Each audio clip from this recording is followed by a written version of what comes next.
বাংলাদেশে এই মুহূর্তে সাদা বলের ক্রিকেটে ওয়ানডে টি-20 দুই ফরম্যাটে নাম্বার 7 পজিশনে সেরা ফিনিশারকে শুধুমাত্র সংখ্যা দেখে বলে দেওয়া যায় নামটা শামীম হোসেন পাটোয়ারি। কিন্তু আনফর্চুনেটলি বাংলাদেশের বিজ্ঞ নির্বাচক প্যানেল শামীমকে সেন্ট্রাল কন্ট্রাক্টে রাখার প্রয়োজন মনে করেননি। এখানেই তাদের বিজ্ঞতার প্রকাশ, তাদের উইজডমের প্রকাশ। শামীম কেন সেন্ট্রাল কন্ট্রাক্ট ডিজার্ভ করেন তার আগে বলে নিই, অনেকে ঘুরিয়ে ফিরে বলার চেষ্টা করছেন যে লাস্ট সিজনে বা লাস্ট টাইমগুলোতে বা লাস্ট ইয়ারে যারা ভালো পারফরমেন্স করেছে তাদেরকেই রাখা হয়েছে এবং যারা অতীতে পারফরমেন্স ভালো করেছেন তাদেরকে রাখা হচ্ছে। Complete bullshit. আমি স্ট্যাট দিয়ে প্রমাণ করে দেবো কেন bullshit.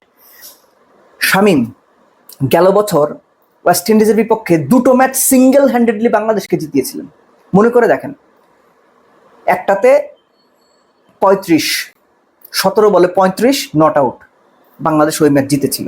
Shamim man of the match হয়েছিলেন। তার আগের টি-20তে 13 বলে 27 করেছিলেন, সেটাতে বাংলাদেশ রান করেছিল বোধহয় কত 147, 7 রান জিতেছিল।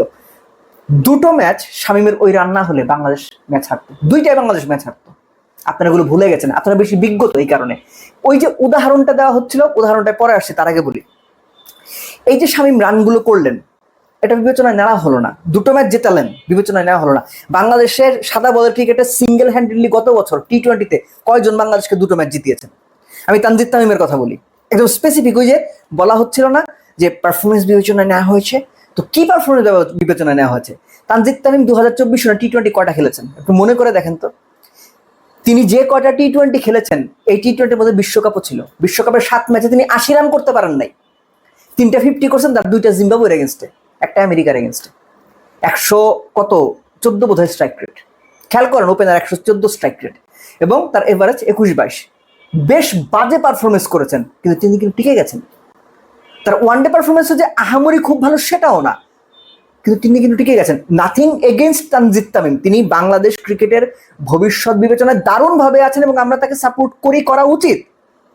তাকে আপনারা রেখেছেন খুব ভালো পারফরমেন্স না হওয়া সত্ত্বেও, বিশ্বকাপে যাচ্ছে তাই পারফরমেন্স করা সত্ত্বেও, সবশেষ চ্যাম্পিয়ন্স ট্রফিতে কিংবা তারও আগে 2023 বিশ্বকাপে ওই যে বলা হচ্ছিল না বা বলার চেষ্টা করা হয়েছে যে প্রিভিয়াস পারফরমেন্স কেমন হয়েছে সেটা দেখার বিষয়। তাই উনি 2023 বিশ্বকাপে জঘন্য পারফরমেন্স করছে, তারপর রাখছেন কেন? কারণ তিনি পটেনশিয়াল ক্রিকেটার, ভবিষ্যৎ বিবেচনায় তাকে রাখাটা জরুরি। আমি এটা সাপোর্ট করি। তানজিদ তামিম বাংলাদেশের সেন্ট্রাল কন্ট্রাক্টে থাকবেন, এটা অ্যাপ্রিসিয়েট করার মতো ব্যাপার। খারাপ পারফরমেন্স খুব ভালো করেননি, ভালো করবেন হয়তো আগামীতে, কিন্তু পটেনশিয়াল বিবেচনা করে। একই কাজটা শামীমের বেলায় হয় নাই, কারণ শামীম অনেকের কোরামের প্লেয়ার না, অনেকের কোরামের কিংবা অনেকের পছন্দের প্লেয়ার না। তাদের নিজস্ব বাছাই করা কিছু ক্রাইটেরিয়া আছে। সিন্ডিকেটের কথা বলা হয় না, সিন্ডিকেট সব জায়গাতেই আছে, ড্রেসিং রুম থেকে শুরু করে অন্যান্য জায়গায়, এবং সেটার অংশ। সেটার কারণে যদি শামীমকে সেন্ট্রাল কন্ট্রাক্টে না নেওয়া হয়ে থাকে আমি অবাক হব না। এগুলো হয়। Come down to local cricket. Shamim Dhaka premier division cricket লিগের ফার্স্ট ম্যাচে 83 বলে 98 রানের নট আউট যে ইনিংসটা খেলে প্রাইম ব্যাংক ক্রিকেট ক্লাবকে জিতিয়েছেন। আমি এর আগে ফেসবুক স্ট্যাটাসে লিখেছিলাম যে আমার দেখা বাংলাদেশের, আমি যতদিন ধরে আপনার এই ডোমেস্টিক ক্রিকেট বা ওয়ানডে ক্রিকেটটা ফলো করছি মাঠে থেকে, আমার দেখা one of the finest innings. একা জিতিয়েছেন, তারপরের ম্যাচে 60 বলে 69 করেছেন, তারপর দুটো ম্যাচ খারাপ করেছেন। এই যে আমি যেদিন ভিডিওটা করছি মঙ্গলবার, ধানমন্ডি স্পোর্টস ক্লাবের বিপক্ষে 7 নম্বরে নেমে 37 বলে 62 রানের ইনিংস খেলেছেন, 167 স্ট্রাইক রেট। এর চেয়ে ভালো ফিনিশিং রোল আপনি কি চান? এক প্লেয়ার 6টা ম্যাচ খেলেছে, একটা 83 বলে 98 নট আউট, একটা 37 বলে 62 নট আউট, একটা 60 বলে 69 নট আউট।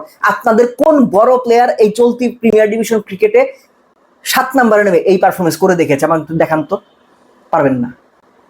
আপনাদের যুক্তি হচ্ছে খোঁড়া যুক্তি। ওই যে কথায় বলে না, যাদের দেখতে নারী তার চলন বাঁকা, তারা শামীমকে হয়তো পছন্দ করেন না, শামীমের চেহারা হয়তো সুন্দর না, কারণ অনেকে হয়তো চেহারার কথা বললে আরে অমুকের চেহারার কথা বলছো নিয়ে নাও। শামীমের এরকম সাপোর্ট করার কেউ নাই।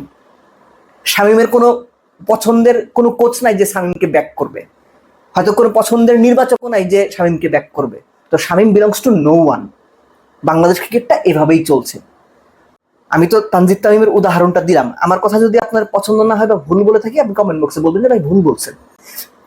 শুধুমাত্র, আমি আবারও বলছি, শুধুমাত্র পরিসংখ্যান দিয়ে প্রমাণ করে দেওয়া যায় যে শামীমের সেন্ট্রাল কন্ট্রাক্টে থাকা প্রয়োজন ছিল, তিনি ডিজার্ভ করেন।